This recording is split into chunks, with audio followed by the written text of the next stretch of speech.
Just two shots fired inside a locked room deep in the woods, and the fate of all Europe was sealed. We are often told that the First World War began with an assassination in Sarajevo in 1914. But that is a fatal misreading of history. The doomsday clock for the Austro-Hungarian Empire actually began its countdown 25 years earlier, on a freezing winter morning in 1889. When Crown Prince Rudolf took his own life beside his 17-year-old mistress, he did not just leave behind an empty throne, he ripped out the final safety brake of a train that was already hurtling toward the abyss. The death of this one man became a death sentence for millions of lives, turning a glorious superpower into the ashes of history. This is not a romance. This was the opening salvo in the suicide of an entire continent. But to comprehend this final act of despair, we must look beyond the blood on the floor and examine the weight on his soul. We have to walk into the blinding, hypocritical world that forged him and then broke him. To step into Vienna in the 1880s is to step into a world of blinding contradictions. It was the glorious, glittering capital of the Habsburg realm, a city of wide boulevards, marble palaces, and the intoxicating rhythm of Strauss waltzes. It was the center of music, philosophy, and art. But beneath the gilding, the wood was rotting. The Austro-Hungarian Empire was a dinosaur in the age of steam, a vast, sprawling collection of nations. Germans, Hungarians, Czechs, Poles, Croats, Italians, held together not by common language or culture, but by sheer loyalty to the Habsburg crown. At the very top of this fragile pyramid sat Emperor Franz Joseph I. He was a man defined by duty, discipline, and an almost religious adherence to tradition. He was the old man of Europe, a monarch who rose at 4 every morning to stand at his high desk and sign state papers by candlelight. He saw himself as the first bureaucrat of the empire, a soldier king who believed that change was the enemy of stability. He governed his family with the same rigid, stifling protocol that he applied to his armies. In his world, emotion was a weakness and individuality was a threat. By his side, though rarely physically present, was the Empress Elizabeth, the legendary Sisi. Ethereal, impossibly beautiful, and deeply neurotic, Sisi was the Diana of her day, worshipped by the public but suffocating inside the court. She hated the rigid Spanish court etiquette of Vienna, where every movement was scripted by centuries of tradition. She fled the palace whenever she could, spending months traveling the Mediterranean, riding horses in Ireland, or writing melancholy poetry in Greece. She was a ghost in her own palace, leaving her children to be raised by the machinery of the state. Into this atmosphere of frozen duty and absent love, Rudolf Franz Karl Joseph was born on August 21, 1858. The cannon salutes fired across the empire signaled the arrival of the long-awaited heir. He was the only son. The entire future of the dynasty, the stability of Central Europe, rested on his small shoulders from the moment he drew his first breath. But his start in life was nothing short of traumatic. The emperor, looking at his infant son, saw only a future soldier. He determined that Rudolf must be toughened, stripped of any softness, and molded into a military commander. At the tender age of 6, Rudolf was taken from his governess, the only mother figure he had known given Sisi's frequent absences, and handed over to a man named Major General Leopold Gondrecourt. Gondrecourt was a martinet, a man who believed that fear was the best teacher. His instructions from the emperor were to make a man out of the boy. Gondrecourt's methods were, frankly, sadistic. To harden the sensitive, highly intelligent child against fear, he would wake Rudolf in the middle of the night by firing pistols outside his bedroom door, or even inside the room. He would force the 6-year-old to march in the snow and rain until he collapsed from exhaustion. He would take the boy into the royal game park, wait until dusk, and then abandon him, forcing the terrified child to find his way home alone through the dark, boar-filled woods. The goal was to break his will and forge a soldier. Instead, it nearly broke his mind. The young Rudolf developed a lifelong terror of loud noises. He became prone to fevers, bedwetting, and deep-seated anxiety. He was a sensitive soul, being hammered on an anvil of cruelty. It was Empress Sisi who finally intervened. Returning from one of her long travels, she was horrified by the shattered, trembling state of her 7-year-old son. For the first and perhaps only time in her life, she wielded her political power with devastating force. She issued an ultimatum to the emperor. Either Gondricourt went, or she would leave the court forever. Faced with the public scandal of a separation, Franz Joseph capitulated. The general was dismissed. And then Sisi did something that would shape the destiny of Austria. She decided that if the military could not raise him, the intellectuals would. She placed Rudolf's education in the hands of liberal bourgeois tutors, men who were viewed with deep suspicion by the conservative aristocracy. These tutors did not just teach him drill and protocol. They taught him history, science, economics, and political philosophy. They introduced him to the dangerous ideas of democracy and constitutionalism. They taught him to question authority, to value reason over tradition, and to look at the crumbling empire not with the eyes of a ruler, but with the eyes of a critic. The result was a prince of profound paradox. By his 20s, Rudolf was arguably the most intelligent and intellectually curious royal in Europe. He spoke 8 languages fluently. He was a respected amateur ornithologist who published serious scientific papers on the eagles of the Danube. He corresponded with Darwinists and freethinkers. He traveled extensively, not just to inspect troops, but to study the cultures and economies of the lands he would one day rule. But this education came at a terrible price. It alienated him completely from his father. The emperor and the crown prince inhabited 2 different mental universes. Franz Joseph lived in the feudal past. Rudolf lived in the liberal future. The emperor saw his son as weak, effeminate, due to his intellectual interests and dangerously radical. Rudolf saw his father as a fossil, a man blindly leading the empire to ruin by refusing to acknowledge the changing world. Rudolf was painfully aware that the multi-ethnic empire was a powder keg. He believed that the only way to save the monarchy was to federalize it, to give the Hungarians, the Czechs, and the Slavs more autonomy, to create a United States of Austria. He despised the growing influence of the clergy and the aristocracy. He loathed the anti-Semitism that was rising in Vienna.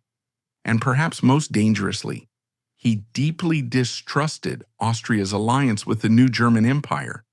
He saw Germany as a warmongering state that would drag Austria into a catastrophe. Unable to speak his mind openly at court, Rudolf began to lead a double life. By day, he was the dutiful crown prince, attending balls and reviewing troops in his uniform. But by night, he was an anonymous journalist. He wrote articles for liberal Viennese newspapers, attacking the government, criticizing the aristocracy, and even subtly mocking his father's policies. Imagine the risk. The heir to the throne writing treason against his own inheritance, driven by a desperate need to scream the truth as he saw it. To force Rudolf back into the mold, to curb his wild tendencies, a marriage was arranged. In 1881, he was married to Princess Stephanie of Belgium. On paper, it was a perfect match. In reality, it was a disaster. Stephanie was the daughter of King Leopold II, a man known for his brutality in the Congo and his coldness at home. She was stiff, conservative, intellectually incurious. and possessed a sense of royal entitlement that grated on Rudolph's liberal sensibilities. He found her dull. She found him terrifyingly erratic. They produced one daughter, Elizabeth, known as Erasure, but the marriage quickly disintegrated into mutual loathing.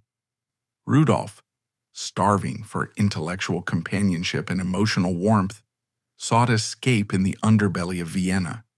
He began to drink heavily.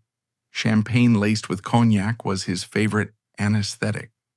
He took morphine to cope with his chronic headaches and the crushing anxiety that had plagued him since childhood. And he pursued women with a self-destructive voracity. It was during these escapades, around 1886, that the final tragedy began to take shape. Rudolph contracted a venereal disease, likely gonorrhea, and possibly syphilis. In the 1880s, before antibiotics, a diagnosis of syphilis was a sentence of slow, agonizing decay. It meant madness, paralysis, and death. For a man as intellectually proud as Rudolph, the knowledge that his brain would eventually rot was a torture beyond words. To make matters worse, he infected his wife, Stephanie, rendering her infertile. There would be no male heir. The dynastic pressure on Rudolph became unbearable. He had failed his father, failed his wife, failed his dynasty, and in his own eyes, failed himself. By late 1888, the brilliant reformist prince was a wreck. He was addicted to morphine, drowning in alcohol, racked with guilt, and politically isolated. His depression deepened into a fixation on death. He began to see suicide not as a sin, but as a release, a logical conclusion to a life that had become a painful trap. But Rudolph, terrified of the dark since those nights in the woods with General Gondrecourt, did not want to die alone. He needed a companion for the journey. If Rudolph's life was a slow-motion collision with destiny, late 1888 was the moment the brakes finally failed. He was a man standing on the edge of a precipice, looking down into the fog, terrifyingly aware of the fall that awaited him.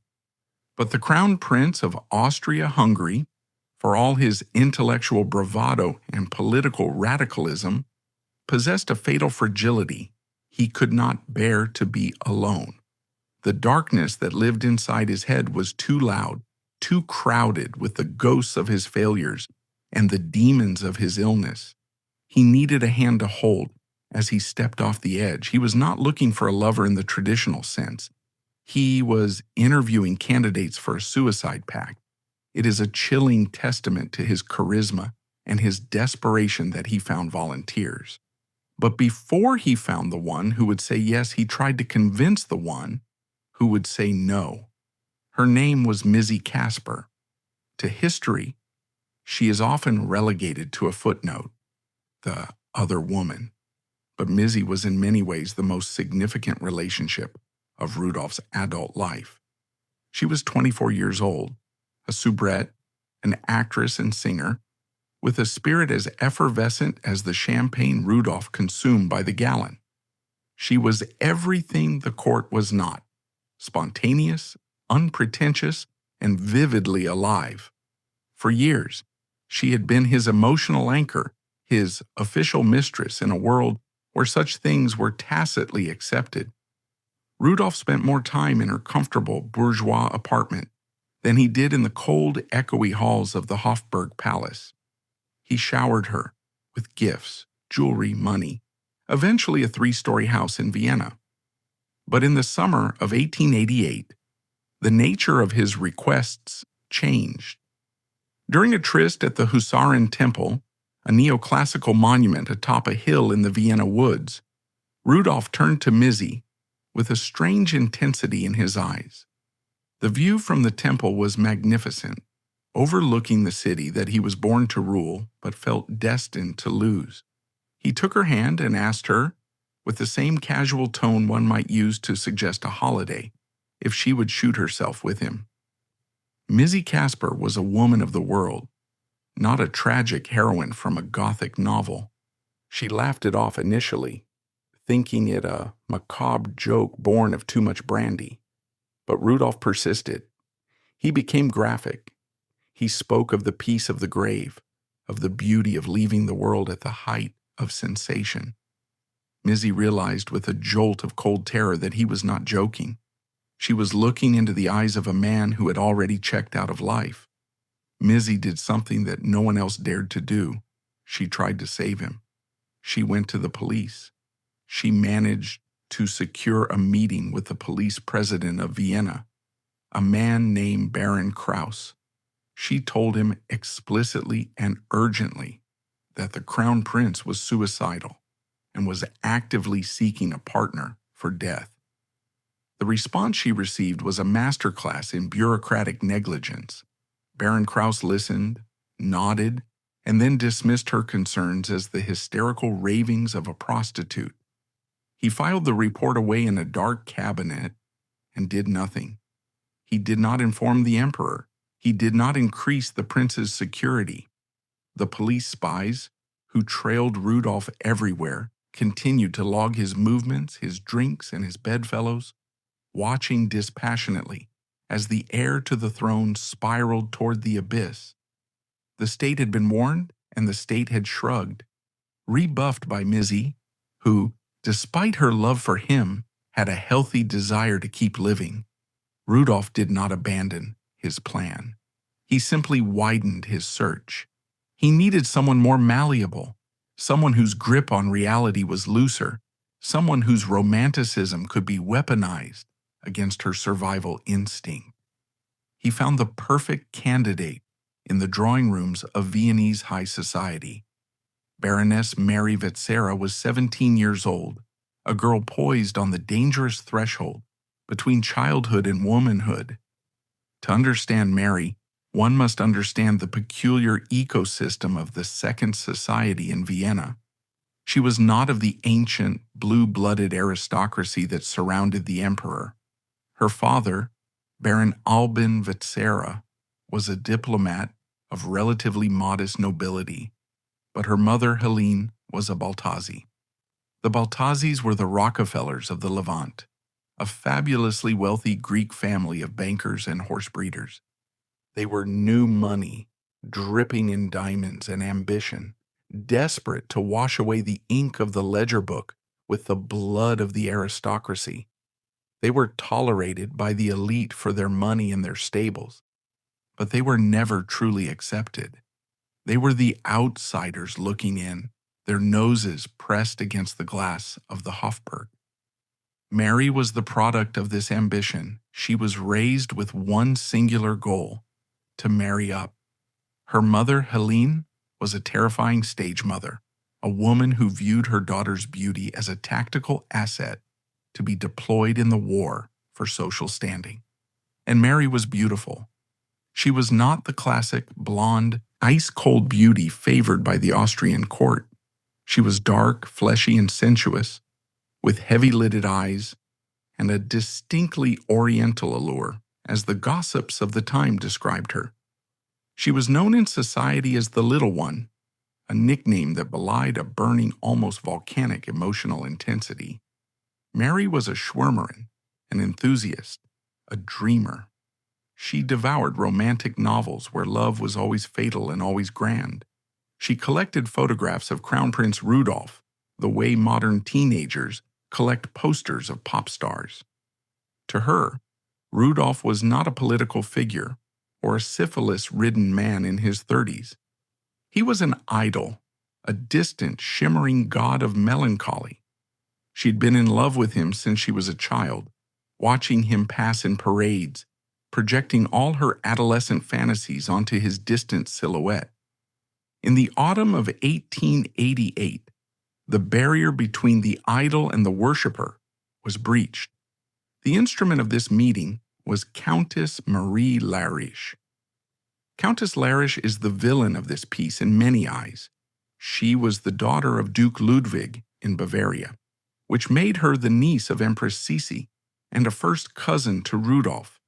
But she was the product of a morganatic marriage. Her mother was an actress, which meant she was royal blood but socially tainted.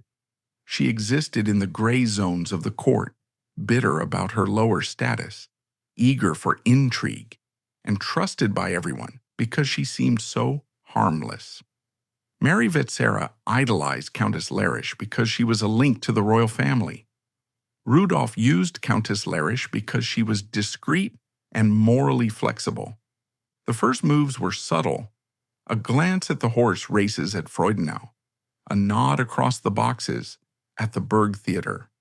Rudolf, with the practiced eye of a predator, spotted Mary's stare. He saw the hunger in her face. He asked Larish, "Who is that?" When told it was the little Vetsera girl, he smiled. He knew the Baltazzi ambition. He knew the type. Larish began to ferry letters between them. At first, Mary was ecstatic just to be noticed. She wrote to her friend Hermine, "If I could give my life to him, I should be glad to do it, for what does life mean for me?" It was the hyperbolic scribbling of a teenage girl, the kind of thing written in diaries and forgotten by adulthood. But Rudolf took her at her word. In early November 1888, the correspondence turned physical. Countess Larish, betraying her friendship with Mary's mother, began to arrange secret rendezvous. She would pick Mary up under the pretense of shopping or visiting an artist, and the carriage would divert to the Grand Hotel, or, more dangerously, to the Hofburg itself. The geography of these meetings adds a layer of Gothic horror to the romance. Mary would be dropped off at a nondescript iron door in a back alley of the palace complex. There, Rudolf's valet, Loschek, the silent keeper of secrets, would meet her. He would lead her up winding, unlit servant staircases, through drafty corridors that smelled of dust and wax, until she reached the Crown Prince's private apartments. There, surrounded by Rudolf's collection of skulls, stuffed birds, and revolvers, the affair was consummated. For Mary, it was a religious experience. She was in the sanctum of her God. For Rudolf, it was something darker. He was not looking for a mistress to enjoy life with. He was grooming a companion for death. He tested her. He spoke to her of his misery, of the burden of the crown, of the emptiness of existence. He romanticized the end. He gave her an iron ring with the inscription, "In Liebe vereint bis in den Tod," united in love until death. He gave her a cigarette case. He bound her to him with secrets. To a 17-year-old girl, suffocated by the rigid rules of her mother and the boring prospect of an arranged marriage to some dull count, this was intoxicating. Rudolf offered her the ultimate rebellion. He offered her a starring role in the greatest tragedy of the age. He made her feel that she, and she alone, understood the tortured soul of the future emperor. She wasn't just a lover, she was his savior, or rather, his dark angel. By January 1889, the trap was set. Mary was completely under his spell. She began to speak recklessly to her friends. "I shall not live to see the spring," she whispered to her piano teacher. She was shedding her connections to the living world, anchoring herself entirely to Rudolf. Meanwhile, Rudolf's world was collapsing. His physical health was deteriorating rapidly. The mercury treatments for his syphilis were causing his teeth to loosen and his hands to tremble. His coughing fits were violent. His eyesight was failing. The pain in his joints was constant, relieved only by morphine. Politically, the walls were closing in. The German Emperor, Wilhelm II, a man Rudolf despised as a dangerous militarist, visited Vienna. The friction between the two men was palpable. Rudolf was excluded from key military briefings. He felt his father's disappointment like a physical weight. There are rumors, never fully substantiated but persistent, of a violent confrontation between father and son in late January. Some say the emperor had discovered the affair with Mary Vetsera and demanded it end, not because of morality. The emperor had his own mistress, Katharina Schratt, but because Mary was indiscreet and her mother was making noise. Others suggest the argument was political, that Franz Joseph had discovered Rudolf's anonymous writings or his secret contacts with Hungarian separatists. Whatever was said in the emperor's study, Rudolf emerged from it a broken man. The last tether had snapped. On January 27, 1889, the grand reception for the German emperor was held at the German embassy in Vienna. It was the social event of the season. Mary Vetsera attended with her mother, dressed in her finest, scanning the room for her prince.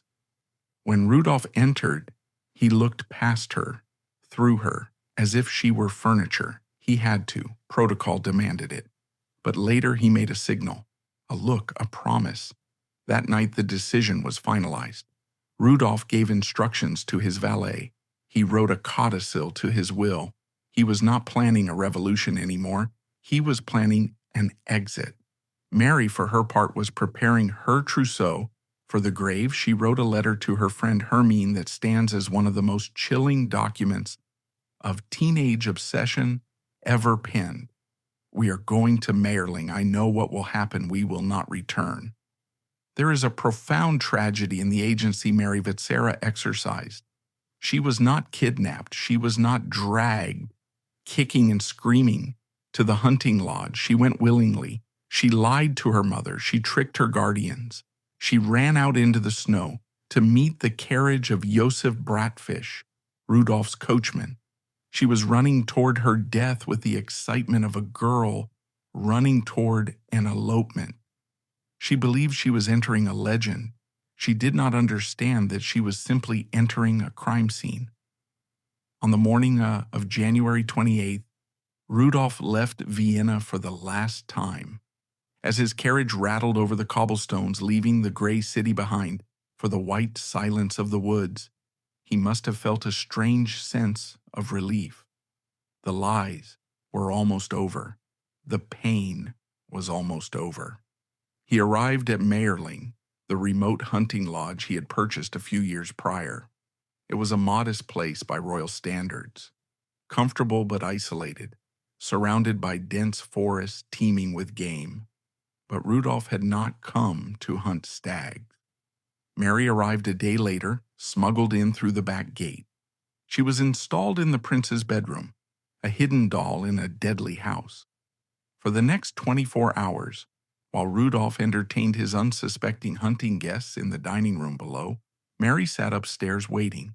What did they talk about in those final hours? Did they make love? Did they cry? Did Mary waver? The new evidence, the letters found in the bank vault, suggests a terrifying resolve. There is no sign of hesitation in her final scrawl. There is only the eerie calm of the fanatic. I am happier in death than in life, she wrote. It is a sentence that indicts the society that produced her, a society so rigid, so superficial, and so stifling that a 17-year-old girl found the prospect of a bullet in the brain more appealing than a life of arranged marriages and court balls. As the sun set on January 29, 1889, the stage was set. The guests had retired. The servants had been dismissed to their quarters. The wind howled through the chimneys of Mayerling, burying the lodge in drifts of snow. Inside the bedroom, the fire was dying down.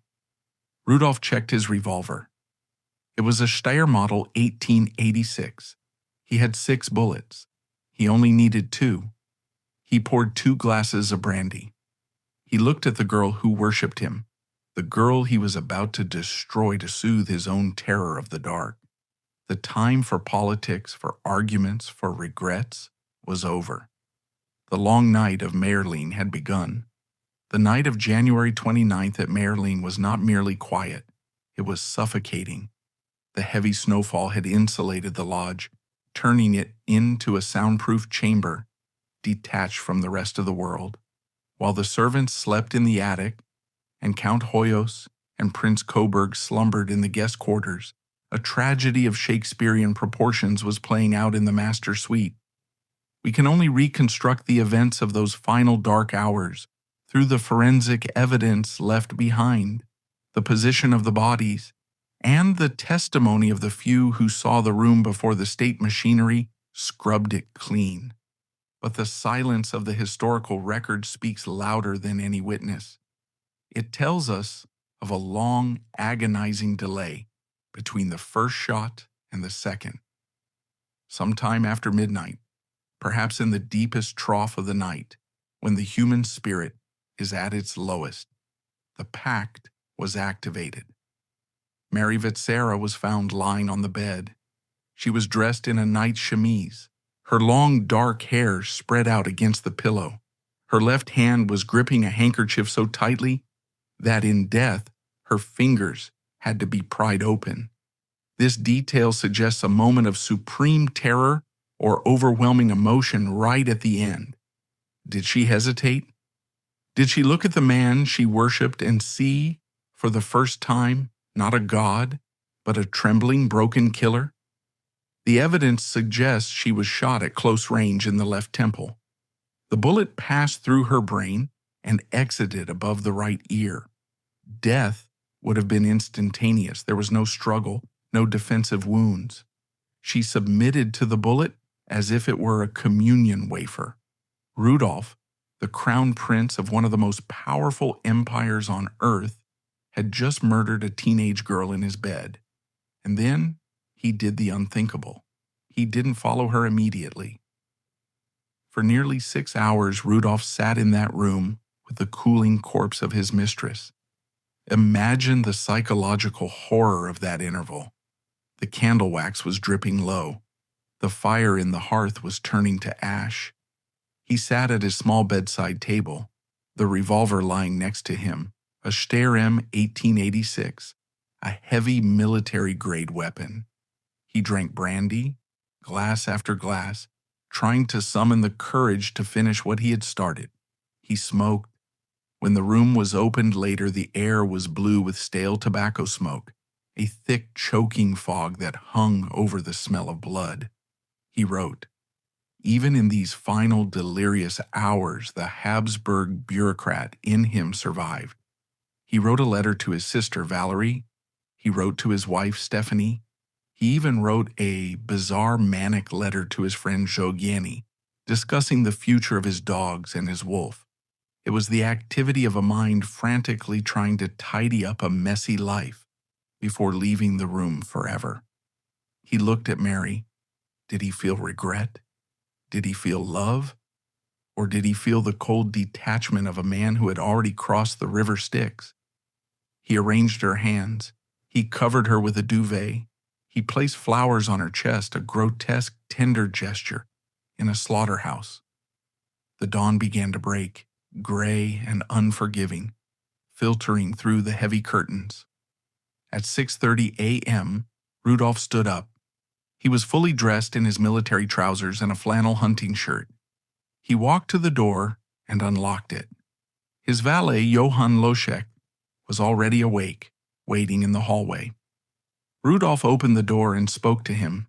His voice was calm, perhaps eerily so. He ordered Loschek to have the carriage ready and waiting at the front gate by 7:30 a.m. He also asked for Bratfish, his favorite coachman, to be ready. He did not let Loschek look into the room. He blocked the view with his body. Then he whistled. It was a jaunty, casual tune. He turned back into the room and locked the door again. Loschek, relieved that the prince was awake and seemingly normal, went to wake the other servants. He prepared the coffee. He checked the horses. The minutes ticked by. The castle woke up. The mundane rhythms of a hunting lodge in the morning, the clatter of pans, the smell of wood smoke, began to stir. At 7:30 a.m., precisely the time Rudolf had requested the carriage, a noise shattered the morning routine. It was a sharp cracking sound, not the boom of a hunting rifle, but the distinct pop of a handgun. Loschek froze. He knew that sound. He ran to the prince's door. He knocked. "Your Imperial Highness?" Silence. He knocked harder. "The carriage is ready, Highness." Nothing but the settling of the old house. Panic, cold and sharp, began to rise in the valet's chest. He knew the prince's moods. He knew about the drugs, the depression, the women. He ran to find Count Hoyos, who was just waking up in the guest wing. "The prince won't answer," Loshek gasped, "and I heard a shot." Hoyos, a man of action but also a man of protocol, hesitated. One did not simply burst into the bedroom of the future emperor. They went back to the door together. They pounded on the wood. They shouted his name.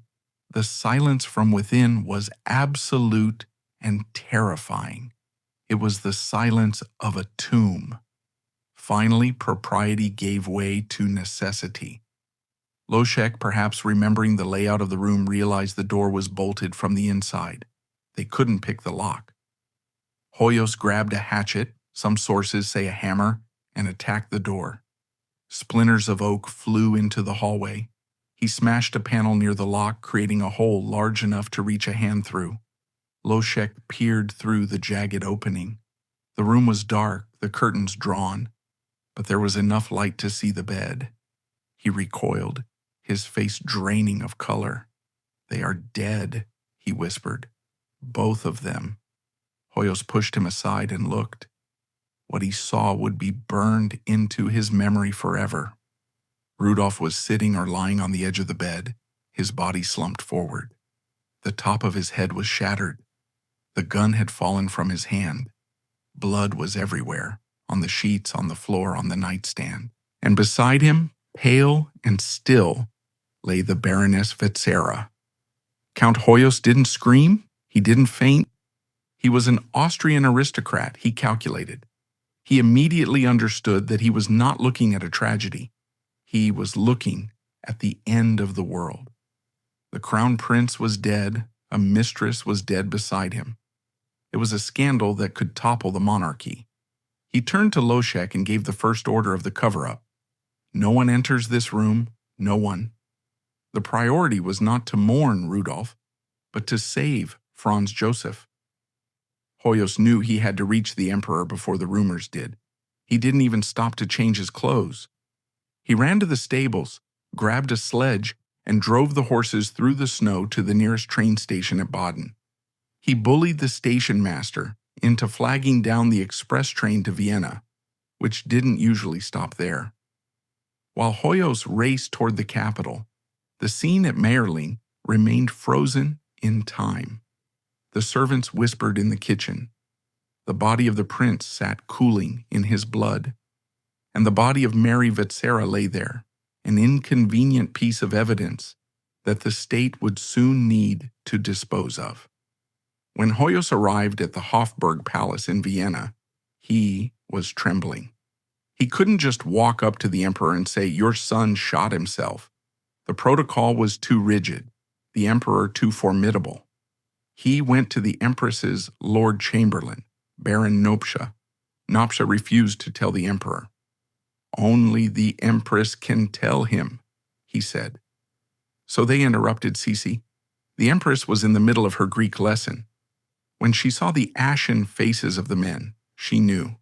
They told her the news, but with a crucial fabricated twist. Hoyos, trying to soften the blow, or perhaps trying to hide the shameful truth of suicide, lied.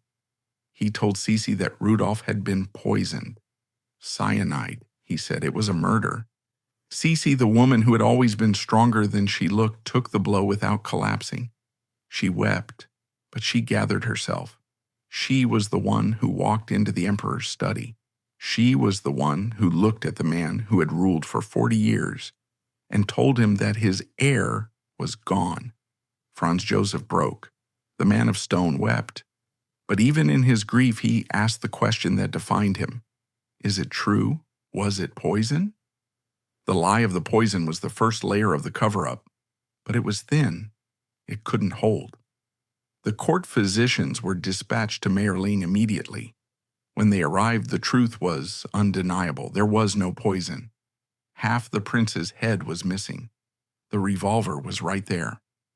But the machinery of the state could not admit that the heir to the apostolic crown had committed the mortal sin of suicide. It was impossible. It meant he could not be buried in the imperial crypt. it meant he was damned, and the presence of Mary Vetsera made it a sordid sexual crime. So the lies began to shift. The next telegram sent out to the world announced that His Imperial Highness had died of apoplexy of the heart, a heart aneurysm. It was a clumsy, desperate lie. Rudolf was 30 years old and physically fit. No one in the coffee houses of Vienna believed it for a second. The rumor mill exploded. He had been shot by a jealous husband. He had been killed by Mary Vetsera, who then killed herself. He had been assassinated by the French Secret Service. Back at Mayerling, night had fallen again. The investigation was a sham. The police were kept away. The only people allowed in the room were the court doctors and the highest-ranking officials. Their job was not to solve a crime, but to sanitize history. They focused on Rudolf. They washed his body. They bandaged his head to hide the catastrophic wound. They dressed him in his general's uniform. They made him look like a sleeping soldier, not a suicide victim. But there was still the problem of the girl. Mary Vetsera was still lying on the bed, stiffening in rigor mortis. To the men in that room, she was not a victim. She was the temptress. She was the demon who had lured their prince to his doom. The hatred directed at this dead 17-year-old girl was visceral. They wanted her gone. They wanted her erased. The emperor sent a command from Vienna that was chilling in its ruthlessness. Remove her secretly tonight. They couldn't take her out the front door. The servants might see. They couldn't use a coffin. It would attract attention. They had to treat her like a discarded prop. Her uncles, the Baltazzi brothers, were summoned. They were told that if they wanted to avoid total ruin, if they wanted to save their family's name from being obliterated, they had to help hide the body. They arrived at Mayerling in the darkness, terrified and grieving, forced to become accomplices in the desecration of their own niece. What followed is one of the most grotesque scenes in royal history. The doctors and the uncles went into the bedroom. They found Mary's clothes. They had to dress the corpse. It was a struggle. The body was rigid. They forced her arms into her coat. They jammed a hat onto her head to cover the bullet hole. Then they walked her out. Imagine the scene. 2 men supporting the body of a dead girl between them, her feet dragging through the snow, pretending she was merely fainting or ill, walking her through the dark grounds of the hunting lodge to a waiting carriage. They hoisted her into the back seat, but she couldn't sit up. She kept toppling over. So they wedged a walking stick down the back of her dress, strapping it to her spine to keep her upright. Her uncles sat on either side of her, their shoulders pressing against her cold body to keep her from swaying. In the dim light of the carriage lamps, she looked like a grotesque puppet, eyes wide open, staring into the nothingness. The carriage driver, sworn to silence, cracked the whip. The carriage lurched forward, carrying the counterfeit living dead girl away from the scene of the crime. They were heading for the Cistercian monastery of Heiligenkreuz, a few miles away. The blizzard was howling again, the wind screaming through the trees, as if nature itself was recoiling from what was happening. In Vienna, the newspapers were already printing the black-bordered editions announcing the heart attack. The bells of St. Stephen's Cathedral began to toll. The empire was mourning a lie. And in the dark woods, a carriage bumped over the frozen ruts, carrying the secret that would eventually rot the foundations of the monarchy. The tragedy of Mayerling was over. The conspiracy of Mayerling had just begun. The carriage carrying the corpse of Mary Vetsera rattled through the gates of the Cistercian Abbey of Heiligenkreuz shortly after midnight. It was a journey into the heart of a nightmare. The winter storm had intensified, whipping the snow into blinding sheets that obscured the road, but the darkness inside the carriage was far more oppressive. For the few miles from Mayerling to the Abbey, Mary's uncles, Alexander and Aristide Baltazzi, had sat frozen in a grotesque tableau, shoulder to shoulder, with their dead niece, feeling the unnatural stiffness of her body against theirs as the carriage lurched over the frozen ruts. When they arrived, the scene was one of clandestine haste. The police had already secured the perimeter. The prioritization of the state was clear.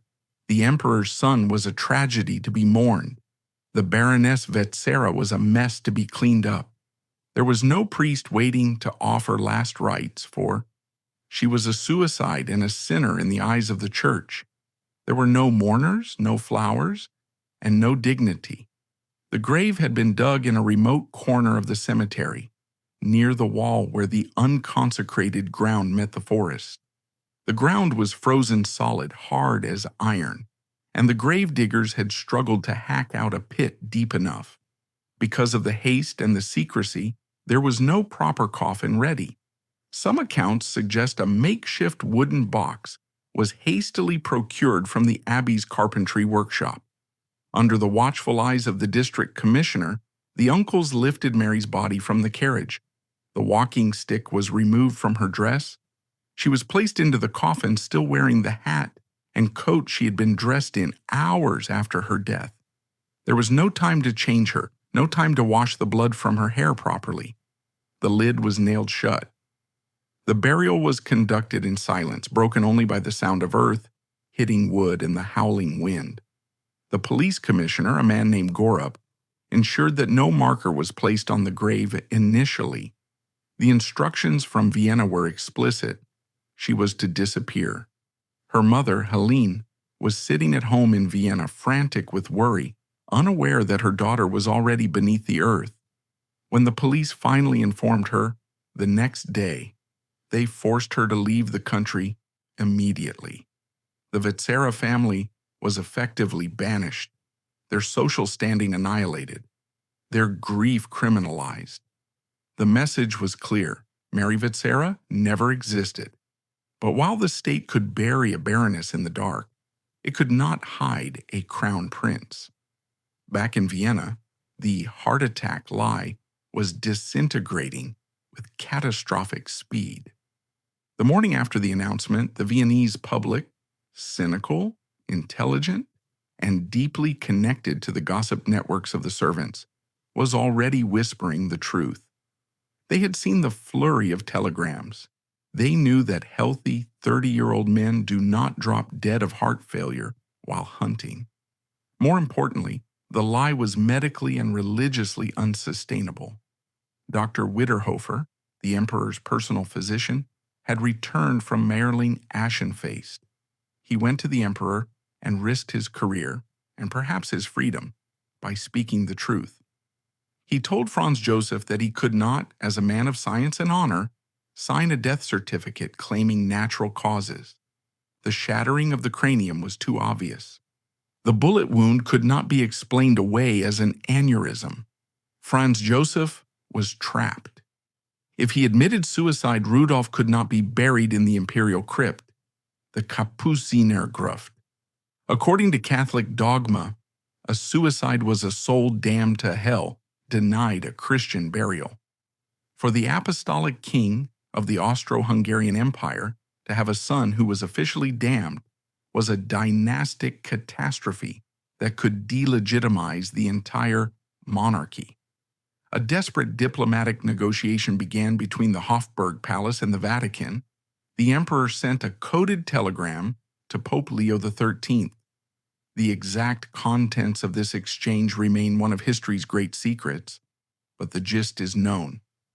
Franz Joseph pleaded for a dispensation.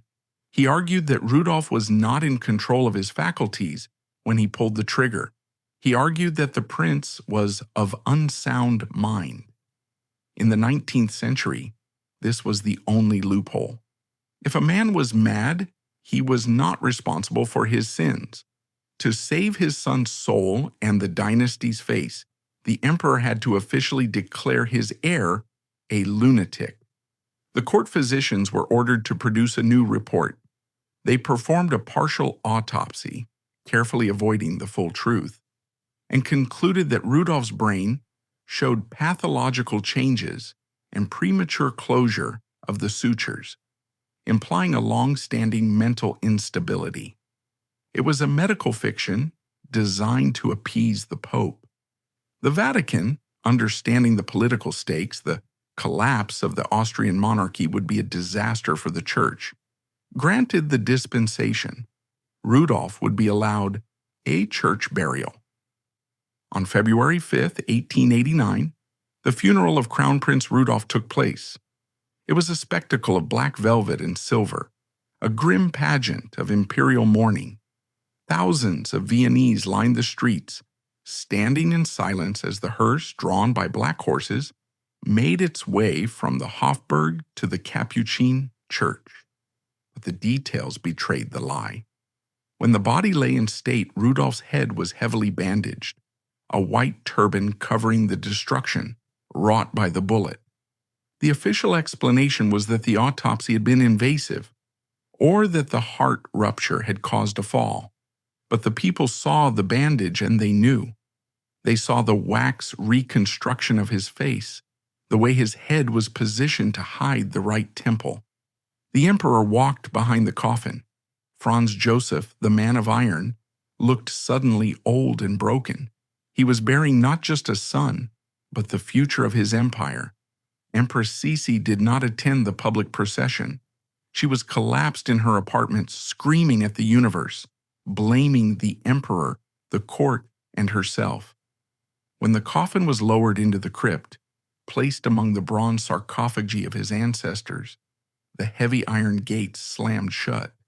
But the questions did not stop. In fact, the funeral only fueled the fire. If it was suicide, why the secrecy? Why the lies? And where was the girl? The erasure of Mary Vetsera backfired.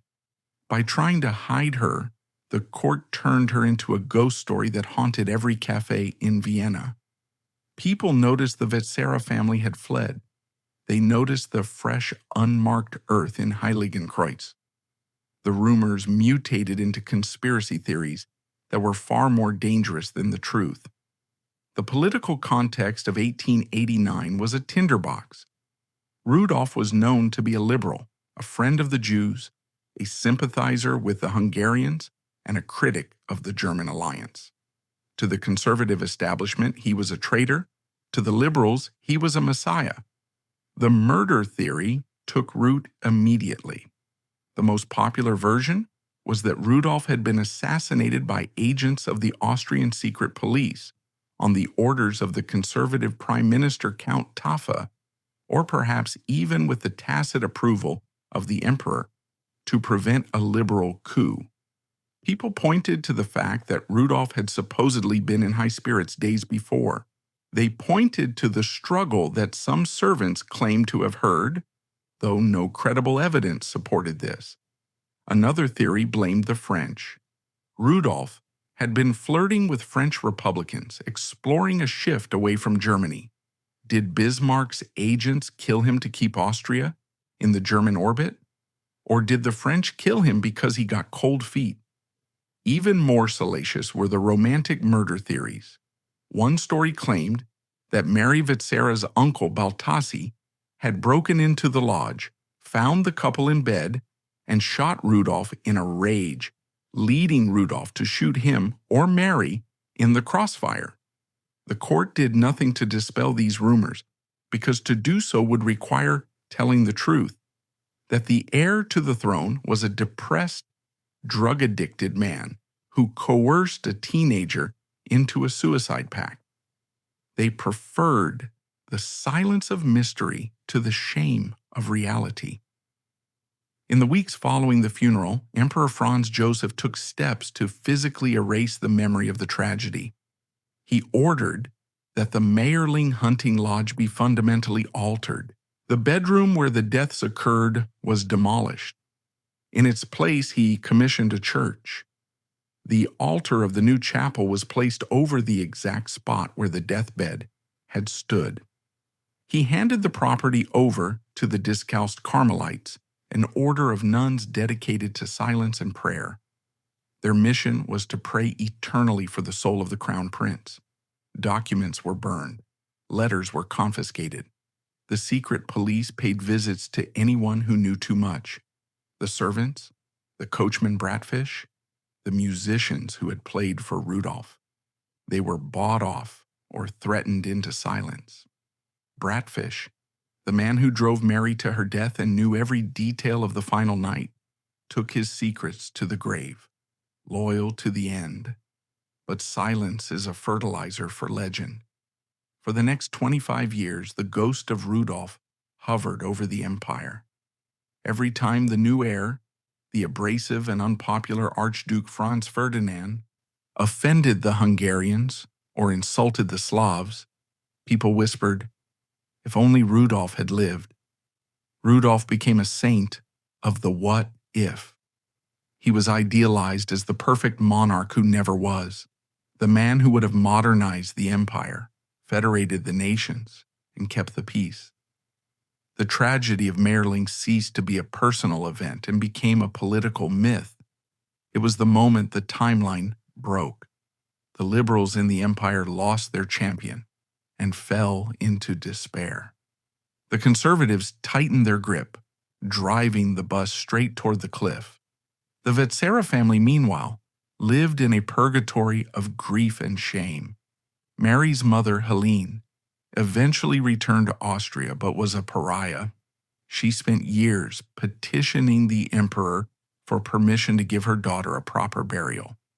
It wasn't until months later that she was even allowed to visit the grave. When she finally did, she found a muddy mound in a desolate corner. It took years of pleading before she was allowed to build a small crypt and give Mary a dignified tomb. Even in death, the class divide was absolute. Rudolf lay in the glorious Capuchin crypt in the heart of Vienna, surrounded by emperors. Mary lay in the woods, an outcast. As the years rolled on toward the 20th century, the official version of insanity held firm in the history books, but the secret version of murder thrived in the streets. It wasn't until the empire collapsed in 1918 and the Habsburgs were driven into exile that the archives began to open. But even then, the key documents were missing. Franz Joseph had been thorough. The world would have to wait until the 21st century, until that bank vault was opened in 2015, to hear the voices of the dead speak for themselves. But long before that, the consequences of the bullets fired at Mayerling had already torn the world apart.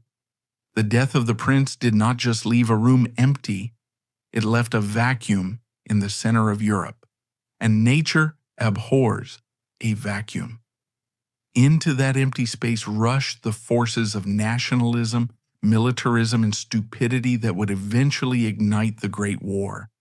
The gunshots at Mayerling were the opening salvo of the suicide of Europe. The death of a man is a tragedy. The death of an heir is a geopolitical event. When the crypt door slammed shut on Crown Prince Rudolf in 1889, the line of succession for the Austro-Hungarian Empire did not just shift. It lurched violently onto a new and dangerous track. The bullet that killed Rudolf created a vacancy that would be filled by a man who was his opposite in almost every conceivable way, Archduke Franz Ferdinand. If Rudolf was the sunlight, brilliant, erratic, scorching, Franz Ferdinand was the stone. He was the emperor's nephew, a man who had never expected to inherit the throne and had never been groomed for it. He was a heavy, brooding figure with a bull neck and a mustache waxed into intimidating points. Where Rudolf was a cosmopolitan intellectual who spoke fluently with Jewish journalists and Hungarian separatists, Franz Ferdinand was a rigid Catholic autocrat who viewed the modern world with deep suspicion. The contrast between the two men defined the tragedy of the next 25 years. Rudolf had believed that the only way to save the crumbling multi-ethnic empire was to open it up. He championed federalism, the idea of turning the empire into a United States of Greater Austria, giving the Slavs, the Czechs, and the Hungarians equal standing and autonomy. He wanted to pull Austria away from the suffocating embrace of the German Kaiser and forge a more balanced European path. Franz Ferdinand, by contrast, had a vision that was equally radical, but diametrically opposed. He loathed the Hungarians, referring to them in private, with vitriolic slurs. He wanted to centralize power, to crush the dual monarchy compromise of 1867, and to enforce a rigid, German-centric Catholic order.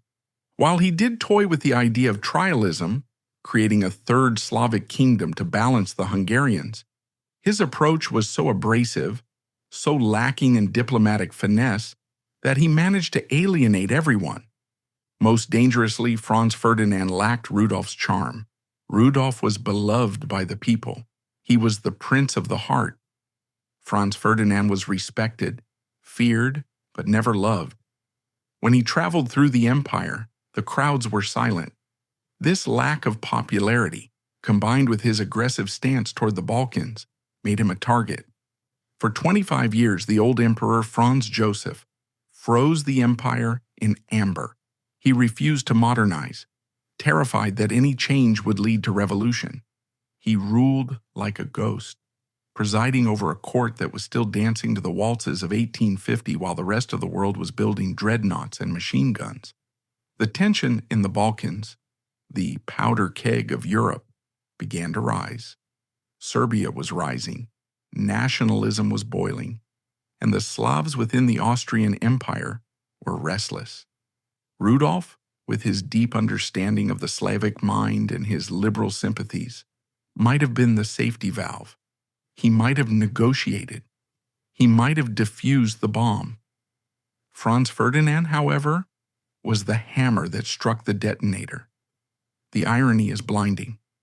Because Rudolf died at Mayerling, Franz Ferdinand had to go to Sarajevo.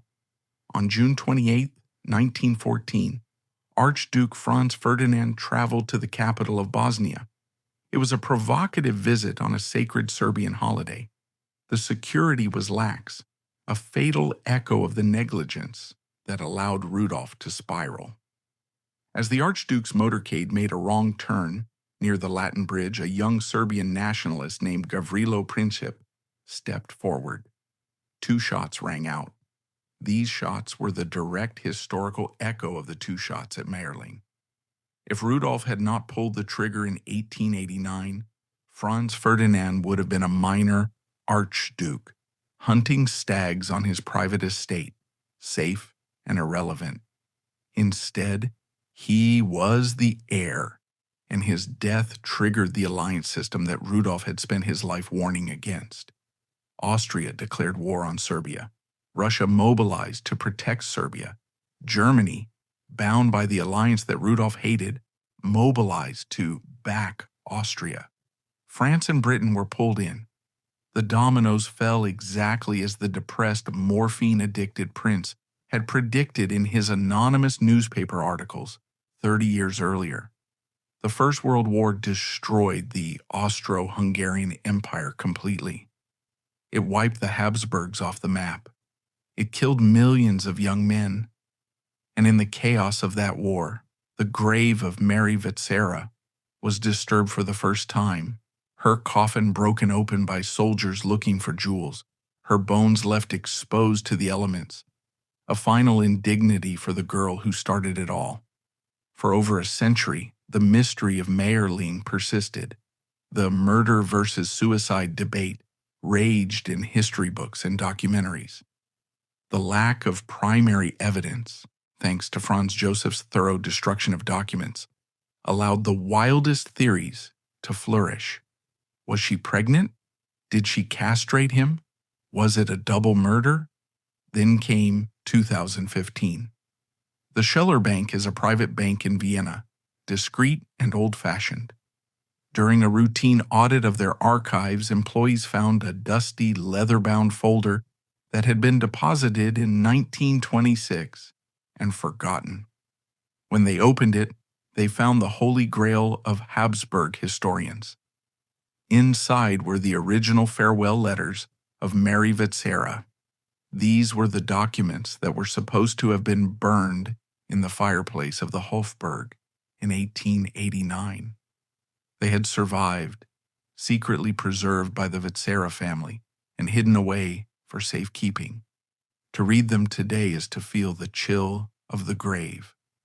They are written on black-bordered stationery, in a neat schoolgirl hand that deteriorates into frantic scrawls. They are not the forged notes of a murderer trying to cover his tracks. They are the ecstatic, delusional outpourings of a teenager in the grip of a shared psychosis. "Dear Mother," Mary wrote, "forgive me for what I have done. I could not resist love. In agreement with him, I want to be buried beside him in the cemetery of Alan. I am happier in death than in life." To her brother she wrote, "We are both going happily into the unknown beyond." These letters drove a stake through the heart of the murder theories. They confirmed once and for all that Mary went to Mayerling to die. She was not a victim of assassination. She was a victim of manipulation, of a power imbalance so vast it is hard to comprehend, and of a romantic culture that glorified death as the ultimate expression of love. The letters also humanize Rudolph's cruelty. He didn't just kill her. He convinced her that dying was her idea. He used a 17-year-old girl as a prop to help him stage his own exit because he was too terrified to walk into the dark alone. Today, if you visit Mayerling, you will find peace. The hunting lodge is gone, replaced by the Carmelite convent. The nuns are still there, living in strict enclosure, their lives dedicated to prayer. They pray for the soul of Rudolph. They pray for the soul of Mary. The altar of their chapel is built directly over the site of the bedroom. Visitors can look at the spot where the bed stood, where the blood pooled, where the empire began to die. It is a place of heavy, palpable sadness. The story of Mayerling is not just a royal scandal. It is the story of a father and son who could not speak to each other until it was too late. It is the story of a girl who mistook death for glory. And it is the story of how the personal demons of one man can infect the bloodstream of history. Crown Prince Rudolf wanted to change the world. He wanted to modernize his empire, liberate his people, and bring reason to Europe. In the end, he accomplished none of those things in life, but in death, he achieved a terrible destructive power. His suicide broke the timeline. It removed the brakes from the train of history. When the guns of August 1914 began to thunder, tearing Europe apart and ending the age of emperors, they were merely the amplified echo of the two small cracks that broke the silence of the Vienna woods on a snowy morning in January 1889. The prince was dead, the girl was forgotten, and the world was on fire.